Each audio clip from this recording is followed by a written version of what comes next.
Ese va a ser el tema a debate, la cuesta de enero, el alza de precios. Y como es habitual a esta hora, vámonos a debate con el doctor Christopher Cernicharo Reina, director de Ciencias Económicas por la UNAM. ¿Cómo estás, Christopher? Qué gusto saludarte.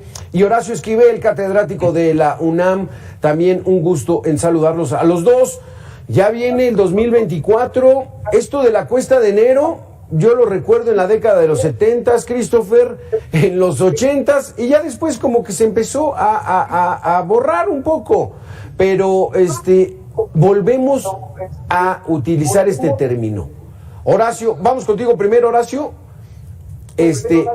Horacio, la cuesta de enero, este término tan acuñado por la izquierda en los 70s, ¿está de regreso o no? Pues mira, siempre es un mes complicado para la gente porque invariablemente hay ajuste de precios aunque la inflación sea baja.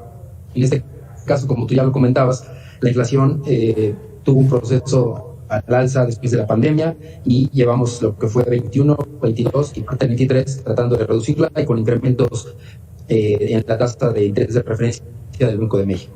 De modo tal que hoy día tenemos una tasa de interés de 11.25, la tasa de referencia, y una inflación que finalmente ha ido cediendo, pero eso no va a impedir que se ajusten los precios, todo esto que tú ya comentabas, el ajuste en tarifas del sector público y tarifas del sector privado, incrementos a la gasolina por ajustes o eso por lo que quieras que sea, porque normalmente dicen es un ajuste inflacionario, pero finalmente los precios se incrementan por encima de lo que se incrementan los salarios. Sí. Y creo que ahí es donde experimentamos una pérdida del poder adquisitivo de la gente. Entonces, ese es un tema importante que hay que ir considerando para la gente que nos escucha, que pues si puede ahorre y si tiene deudas y puede pagarlas, pues que lo haga, porque realmente va a ser un año complicado en lo político y en lo económico también, porque tendrá muchos países, no solo México, que ir ajustando los déficits fiscales que han ido acumulando en estos 3 años, Alberto. Exacto. Oye, Horacio, porque aquí hay que decirle a la gente que llegamos a tener niveles de inflación del 8 y ya de repente la tenemos en casi 5. Entonces diría uno, van a bajar los precios. No. ¿Cómo funciona la inflación? ¿Cómo es que funciona para que la gente entienda? Porque no han visto que bajen los precios. Normalmente la inflación y el ajuste que conlleva pues es con base en la previsión que hace el gobierno. En este caso están estimando una inflación para el año que entra de alrededor del 3%, pero eso no quiere decir que los precios no vayan a bajar. 3% en un escenario muy optimista. Está más cercano a 4%. Entonces ya de entrada ahí hay un incremento de precios que toda la gente se ajusta, todas las empresas, los agentes económicos, como le dicen, ajustan sus precios al alza y en este caso, pues esa es la inflación oficial que se espera para el 2024. Es decir, que los negocios incrementen sus precios solamente 4%. Muchos ajustan mucho más. Y uno de los precios, porque además la inflación pues tiene una, como ya lo decías también, una canasta básica con la cual se calcula el índice nacional de precios y también la inflación subyacente que tiene que ver con los servicios que otorga el gobierno. Entonces, el ajuste es mucho mayor porque hay incremento de algunos bienes y servicios, uno de ellos la gasolina, que es el más inmediato para las empresas y que de inmediato se refleja en incrementos de precios para la gente que va en el día a día a los mercados y a los centros comerciales a hacer sus compras, Alberto. ¿Cómo nos fue con este plan, el paquete contra la inflación y la carestía que anunció el presidente, un acuerdo con distribuidores y productores para que mantuvieran los precios? ¿Se respetó o esto se fue a la oferta y la demanda, Horacio? Sí, esos planes nunca sirven, Alberto. Se han hecho infinidad de veces, o sea, esto lo vivimos en la época de Miguel de la Madrid, en los años 80, cuando México experimentó inflaciones del 160%, y pues recordarán muchos los planes de solidaridad económica, los planes de aliento y crecimiento, planes de solidaridad económica ya al término del sexenio de Miguel de la Madrid y más centrados al gobierno de Salinas de Gortari. pero el Plan de Aliento y Crecimiento, el PAC, y otros más que se suscribieron, nunca sirvieron para esto. Los planes para contener los precios nunca sirven, y creo que el mejor ejemplo lo estamos viendo para aquellos que están estudiando economía, por ejemplo, que vean el caso argentino, porque como estudio de caso para estudiantes de economía, aquellos que no lo estén padeciendo, desde luego, ¿verdad? Porque vivir ahorita en esa situación es algo realmente dramático, pero pues los acuerdos no sirven. Tienes que liberar los precios de acuerdo a las condiciones del mercado, y aunque suene, como dicen algunos, neoliberal, pero así es. Y en todo caso, lo que tienes que hacer es proveer las condiciones para que las empresas pues florezcan y actúen dentro del mercado. De otra manera, no vas a controlar precios. Lo único que vas a generar tratando de contenerlos es desabasto. Sí, de ese tema vamos a hablar, vamos a hacer una pequeña pausa. Cuando el gobierno intenta controlar los precios y no dejarlos a la libre mercado, la oferta y la demanda, ¿qué es lo que ocurre? Porque ese es el discurso actualmente, el oficial. No, vamos a controlar los precios, sí, los controlas, ¿y a dónde nos lleva? Esa es la respuesta que esperamos. En 2 minutos, Horacio Esquivel, regresamos, catedrático de la UNAM, aquí.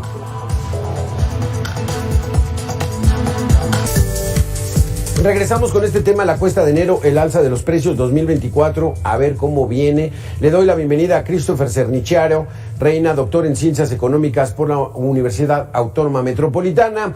Christopher, ya le preguntaba yo a Horacio Esquivel, ¿qué ocurre cuando el gobierno quiere controlar los precios y no dejarlos a las leyes de la oferta y la demanda?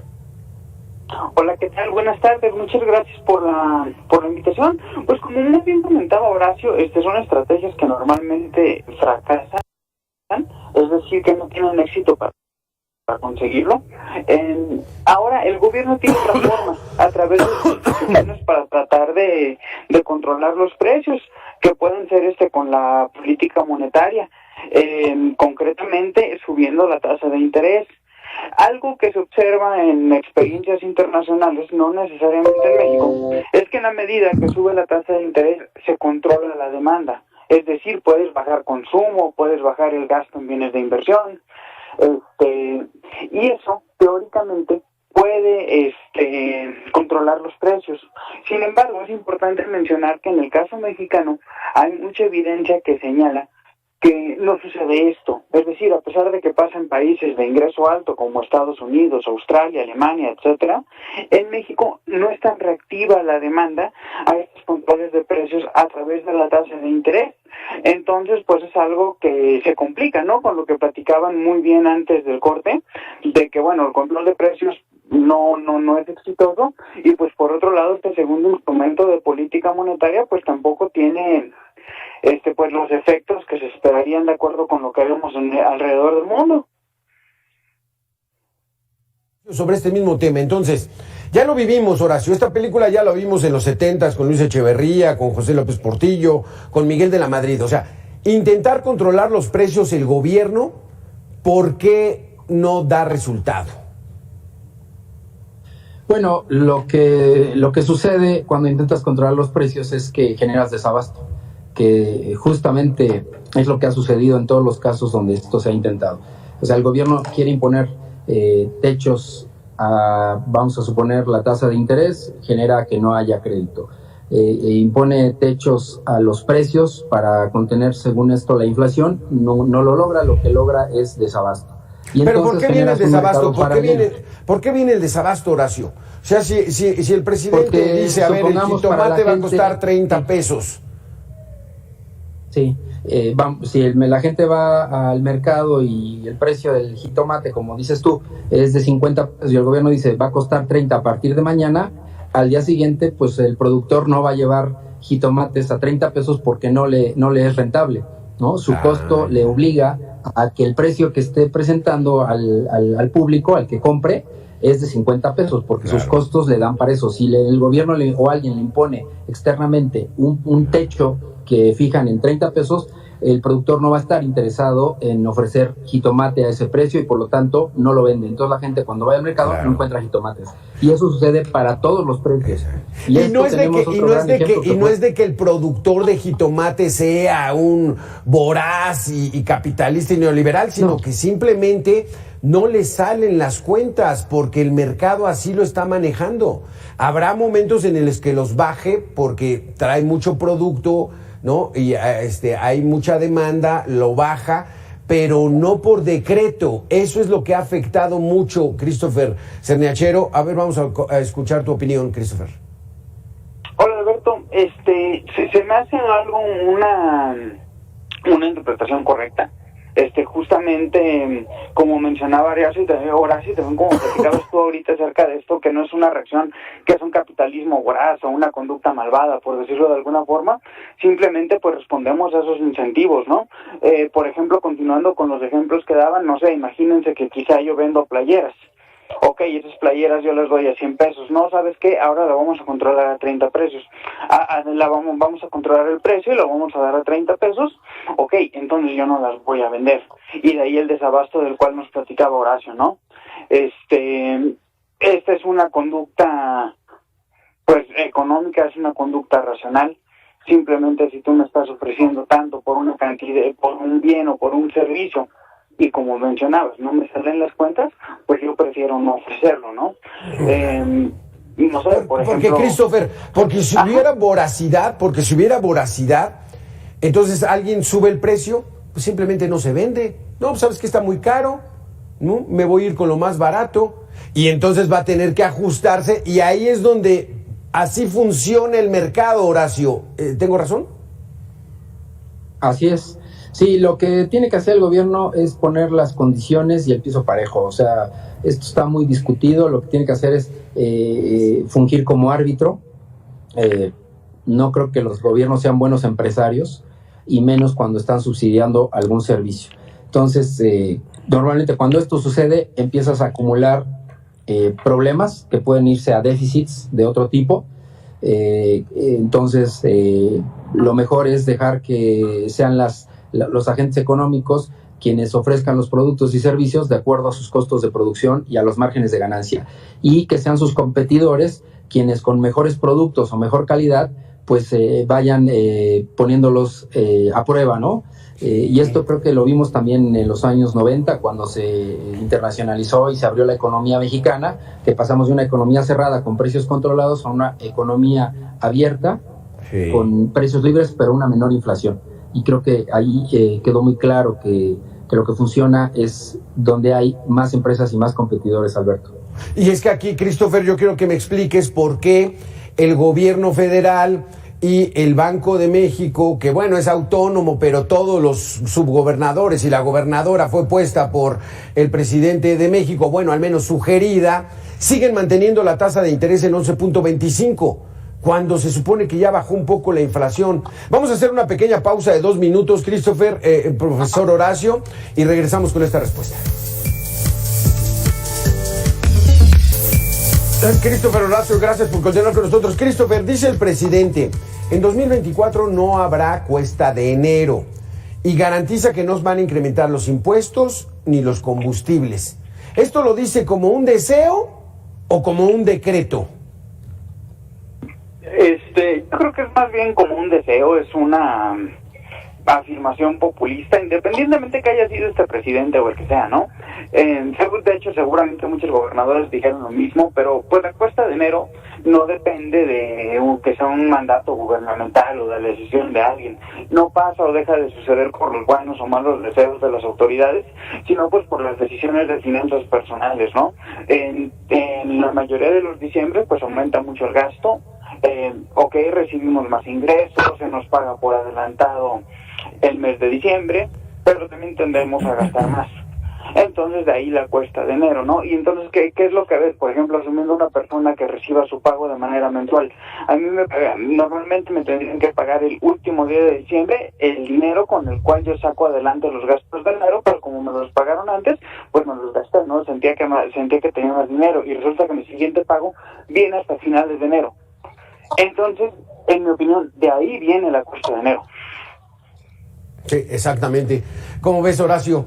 ¿Qué hay con el IEPS y esto de la gasolina? Porque el gobierno ya no tiene tanto dinero como para hacer mucha maniobra. Pues gastó 500,000 millones en el Tren Maya, 360,000 o 400,000, no sabemos la cifra exacta, en la refinería Dos Bocas. Tiene que pagar los bonos de inversionistas en el aeropuerto que canceló en Texcoco, tuvo que pagar el AIFA, que también dicen que costó como 130,000 millones de pesos, entonces ya no tiene mucho margen de maniobra. ¿Qué se espera para el 2024? Sí, justo iba a comentar lo de los bonos, porque no es solo lo que cuesta la obra aeroportaria en Estado de México, en el AIFA, sino lo que cuesta pagar los bonos por la cancelación del otro aeropuerto. Y también algo que no comentaste, Alberto, y que también es un gasto muy importante porque representa casi 1 billón. Recordemos que el presupuesto para el año que entra va a ser de 9 billones. Entonces, 1 billón va a ser destinado solo a programas sociales, ¿no? Entonces, esto se está incrementando mucho. Y recordemos también que el gobierno va a tener un déficit de 5 puntos porcentuales del Producto Interno Bruto para el año que entra. Este déficit se va a tener que pagar con deuda. Entonces, ahí hay que tener cuidado porque con altas tasas de interés, pues lo que tiene que pagar el gobierno por servicio de la deuda que contrata es mayor. Y no esperamos, tú comentabas antes del corte, la tasa de interés, pues no esperamos que Banco de México baje las tasas de referencia, que están en 11.25, hasta mediados del segundo trimestre. O sea, estamos hablando de dentro de 5 meses empezaremos a ver tal vez un ajuste a la baja en las tasas de interés. ¿Qué quiere decir esto para la gente? Pues que van a tener que destinar más dinero a pagar sus deudas y además, como hay un ajuste inflacionario o como le quieran llamar, ajuste solamente inflacionario, pues tendrá que destinar una mayor cantidad de los recursos con los que cuenta la gente, que pues son escasos, desde luego, son insuficientes siempre, a distintos gastos. Y algo que contaba ahí, Christopher, es sobre a qué destina la gente los recursos que tiene, que son pocos, pero que también luego pues malgastan, Alberto, y eso creo que sería otro tema a discutir. Sí, hombre, Christopher, pero luego también es inevitable o ya aprendimos con la pandemia de que estamos ahora y mañana quién sabe, Christopher, pues también la gente no puede estarse como que limitada todo el tiempo, ¿no? Pues reciben un dinero y pues lo gastan en regalos, en la fiesta, en la reunión, en la convivencia. Sí, Alberto, nada más que fíjate que yo creo que también nos toca ser individualmente más responsables, como muy bien dices ahorita. Ok, a lo mejor me cayó un dinero extra y lo gasto en cosas que no son esenciales, ¿no? Yo creo que en esa parte también nos toca pues asumir la responsabilidad de nuestras decisiones, justamente para no estar tan recortados, ¿no? En los siguientes meses. Ahora también se me hace muy importante ahorita que tocamos el tema de la pandemia. Y yo pienso que por ahí en las ideas colectivas sentimos como que la pandemia ya no existe, pero ese es otro elemento de incertidumbre que todavía está latente. Algo que nos muestran los informes del Banco de México es que todavía hay mucha incertidumbre de cómo va a ser la actividad académica en este año y en los venideros. ¿Por qué? Porque las empresas todavía están muy inciertas de qué va a pasar con los contagios de COVID. De hecho, un llamamiento que hace el Banco de México es tener cuidado en el sentido de que en la medida que haya nuevas olas de contagios, que quizá, ojalá no suceda, pero imagínense que las vacunas dejaran de ser efectivas. El chiste es que otra vez la pandemia se saliera de control, va a ser algo que va a tener un efecto negativo en la actividad económica. ¿Y pues qué importa para el contexto que decimos? Porque significa menos empleo, menos ingreso, mayor incertidumbre. Entonces, yo creo que es muy cierto lo que dices, de ok, tengo dinero, me lo voy a gastar, yo sé si no voy a estar más adelante, pero yo creo que también nos toca pues tomar en cuenta ese contexto en el cual vivimos y pues tomar decisiones acordes, ¿no? Sí. Aquí, Horacio, nos platicabas al inicio del caso Argentina, que ese caso Argentina ya lo vivimos en México, ¿no? Porque ¿qué está haciendo el presidente Milei? Privatizando todas las empresas que eran del gobierno, reduciendo la burocracia porque estaba muy grande, porque ese gobierno de izquierda o los gobiernos de izquierda que habían tenido en Argentina, pues aplicaban esa, ¿no? De que el gobierno es el rector de la economía y ahorita lo está dejando a libre mercado. ¿Eso es lo que está ocurriendo? Pues sí, está recurriendo un poco a la receta de Menem o a la receta de Salinas de Gortari y también un poco a la del actual gobierno aquí, porque quien lo haya escuchado habla de un recorte, de ajuste, de bajar salarios, de recortar gastos gubernamentales, quitar prebendas para funcionarios públicos, recortó 9 secretarías, en fin, pareciera, como decía por ahí un economista que escuchaba hace unos días, que los polos se juntan. Y por otro lado, pues tienes toda la razón, están vendiendo empresas privadas, empresas gubernamentales y poniéndolas pues al mejor postor. En este caso hablamos de Aerolíneas Argentinas, de la empresa petrolera del Estado argentino, que se van a poner a la venta y con lo cual pues esperan un poco obtener esos recursos que tanto necesitan. Y por otro lado, pues recurrir a la reducción del gasto por donde sea, recortarlo, porque hay es como si hubiera fugas de agua, para que la gente nos entienda bien, es como si hubiera fugas de agua y hay que empezar a cerrar por donde sea. Y eso es reducir el gasto público. Y también la emisión monetaria, pues que el Banco Central argentino, que no tiene autonomía, deje de emitir dinero y deje de estar emitiendo estas letras que les llaman ellos LELIQs, que son pues bonos gubernamentales con los cuales ellos que aquí está muy interesante este tema, Horacio. Déjame también que participe Christopher, porque ya lo vivimos con Salinas de Gortari. Teníamos Teléfonos de México, que era del gobierno, lo privatizaron. Teníamos Imevisión, que era la televisión del Estado, la privatizaron. Un montón de cosas que eran del gobierno las privatizaron. Pero ahorita ya tenemos Mexicana de Aviación otra vez del gobierno, Christopher. Así es, yo creo que, mira, es muy importante, independientemente de que sean empresas privadas o públicas, yo creo que es importante hablar del gasto público en su importancia en la actividad económica. El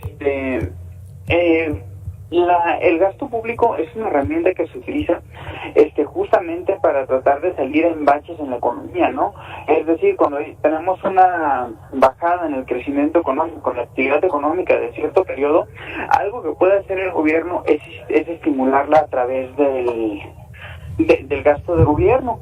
¿Se acuerdan? Hace un rato platicábamos un poco de que en la pandemia, pues si hay cosas negativas, puede bajar el empleo, puede bajar el ingreso. Eso se origina por una baja de demanda agregada. Entonces, una forma en que se puede contrarrestar eso, en que lo puede hacer el gobierno, es estimulando esa demanda. ¿Cómo la estimula? A través del gasto público. Sí. Eso, algo que puede hacer es generar empleo, generar ingreso. No digo que va a contrarrestar por completo la baja actividad económica de la que platicaba, pero sí puede ayudar a compensar un pedacito. Por ejemplo, si la actividad económica va a ser de 5, a lo mejor si el gobierno interviene, bueno, no va a ser de 5, esa baja va a ser de 4. El golpe va a ser menos fuerte.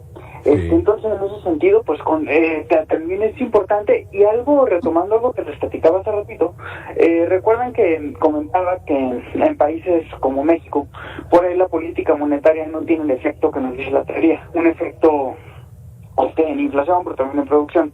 Algo que también nos muestra esa teoría, esa evidencia empírica para el caso mexicano, es que cuando combinas el gasto público con la política monetaria, en el país suele tener mejor efecto. Parece que si, por ejemplo, la política monetaria y el gasto público tratan de empujar en el mismo lado, por ejemplo, incrementar la actividad económica, las dos vamos orquestadas a aumentar lo mismo. Ahí parece que sí hay un éxito, que sí hay un efecto positivo en la actividad económica. Entonces, pues considero que el gasto público puede ser muy importante para reactivar la economía. Pero rápidamente, Horacio, estamos pagando subsidio por el AIFA, porque no da el servicio, no es autosuficiente. Vamos a pagar subsidio por el Tren Maya, que nos costó 514,000 millones hasta el momento. O sea, ese subsidio viene de dinero del erario. 30 segundos, por favor, Horacio. Sí, bueno, una cosa, yo ahí distinguiría entre gasto público responsable y subsidio a empresas ineficientes, que creo que ahí está la diferencia. Y como nada más nos quedan 30 segundos o ya menos, yo le diría a la gente, pues recuerden lo que pasó en los años 80 con López Portillo, que llevó el déficit fiscal hasta más del 8% del PIB y nos metió en una deuda justo por este gasto público tan desmesurado en el que incurrió. Entonces sí, gasto público, pero con mucho cuidado. Y nada más recordar, ahorita son 5 puntos del PIB el déficit, entonces hay que tener cuidado. 5 puntos del PIB del déficit, entonces parece que vamos en ese camino, ojalá y no, pero con época de López Portillo y esos yacimientos petroleros llegó a decir, vamos a tener que aprender a administrar la abundancia, porque vamos a ser un país rico como Arabia Saudita. Y no, hombre, nos metió en una bronca económica terrible, Horacio, te acordarás. Christopher, muchísimas gracias, Horacio Esquivel, gracias por haber estado aquí con nosotros. Nosotros tenemos todavía mucha más información, vamos a hacer una pequeña pausa de 2 minutos y regresamos. Gracias a los dos.